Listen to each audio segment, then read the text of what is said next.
This is going to be an impromptu video on stoicism. I think this is an interesting topic for me to revisit and talk about a bit more. There's a famous quote by the Buddha that says, "Life is suffering."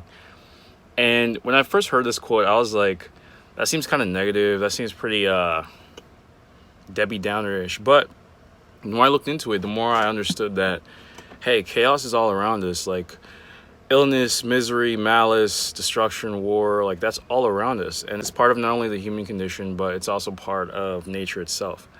Now, nature has balancing forces, like, things that balance things out, making sure everything's somewhat equal. You have different cycles of life, carbon cycle, this, that, and the third. That's pretty cool.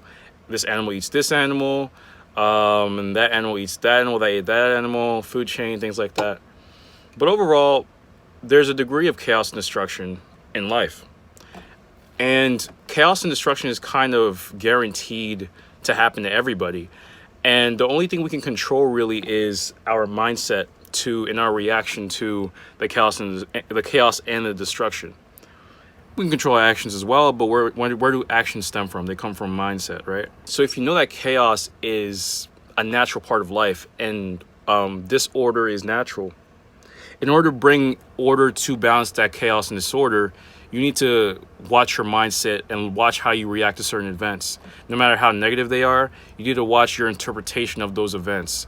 Because if you are extremely emotional and you go off the rails when something negative happens, like, maybe you get fired, or maybe you miss maybe little things like you missed a train, or if something significantly or minutely negative happens to you, you have to have a way of reframing things in a way that's very beneficial for you and in a way that's not destructive. This is where stoicism comes into play. How you understand, it's a way of looking at life very objectively and pretty logically, because it's very natural for your emotions to come in and hijack everything. And when your emotions are always in play, you fall into a victim complex. Stoicism is really your ability to endure things that aren't as pretty. And it gives you an advantage as far as your options in life. Like, you can really take more risks. Because if things don't pan out, like, you're fine. Like, you understand that things won't always pan out, and your ability to handle failure is just way better. Now, it's not necessarily, now you don't want to necessarily disregard your emotions or disregard how you feel about certain situations. You definitely want to address that.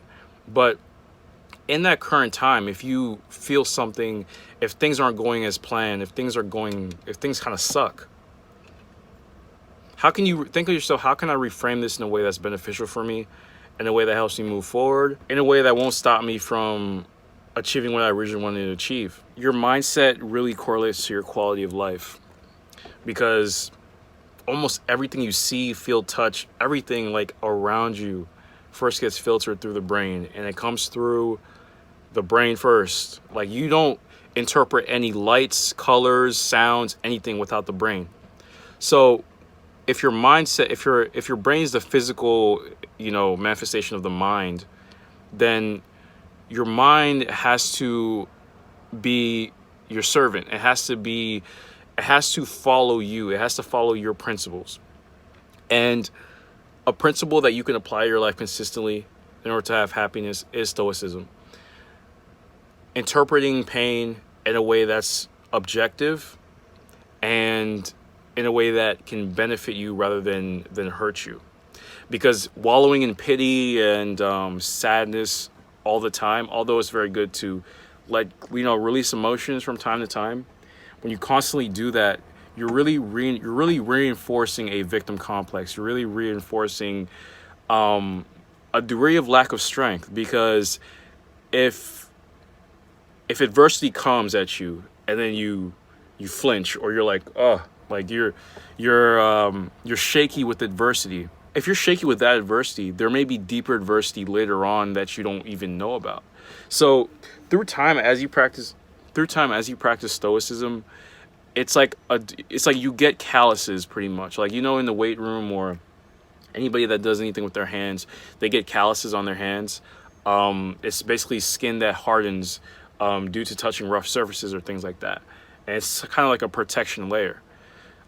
So you gain these emotional calluses as you go through life when you adopt a degree of stoicism into how you interpret events and negativity and things like that. So as negativity increases and as more difficult things happen, you can endure them a lot better. Like it's night and day.